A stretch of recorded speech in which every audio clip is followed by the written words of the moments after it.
రెండోదిగా చూద్దాం ప్రియులారా, లూకాసు వార్త 10వ అధ్యాయం. లూకాసు వార్త 10వ అధ్యాయం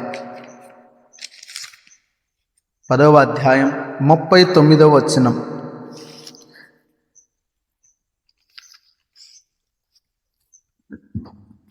నేను చదువుతున్నాను, మీరు జాగ్రత్తగా గమనించండి.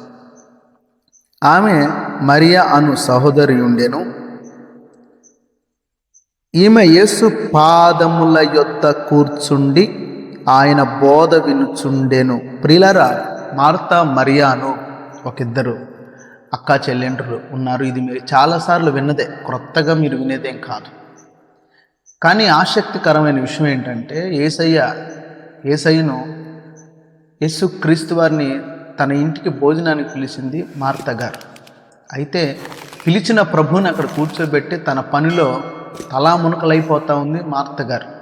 అయితే మరియ గారైతే ప్రభు వచ్చాడని తెలియగానే ఆయన పాదాల దగ్గర ముసుగేసుకొని చక్కగా ఆయన బోధ వింటా ఉంది. ప్రియులారా, ఆమె ఉత్తమమైన దాన్ని ఎంచుకుంది అని ప్రభు చెప్పారు.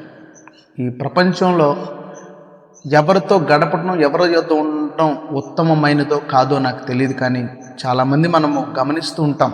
ఏమనంటే, ఏదో ఒక రాజకీయ నాయకుడి పక్షంగా నిలబడి ఒక ఫోటో దిగి ఫ్రేమ్ కట్టించుకుంటూ మనం చాలా సందర్భాల్లో గమనిస్తూ ఉంటాం. అయితే ప్రభు ఆ మాట చెప్పట్లేదు, కానీ యేసయ్య పాదాల దగ్గర కూర్చోవడం ఉత్తమమైన పని ప్రపంచంలో అని చెబుతూ ఉన్నారు. ప్రియులారా, మరియా ఉత్తమమైన దాన్ని ఎంచుకుంది. ఆ ఉత్తమమైన దాన్ని ఎంచుకున్న కారణాన ఆమెకు ఏం దక్కిందో తెలుసా ప్రియులారా? ఆయన బోధ దక్కింది. ఆయన మాటలు ఆమెకు దొరికాయి.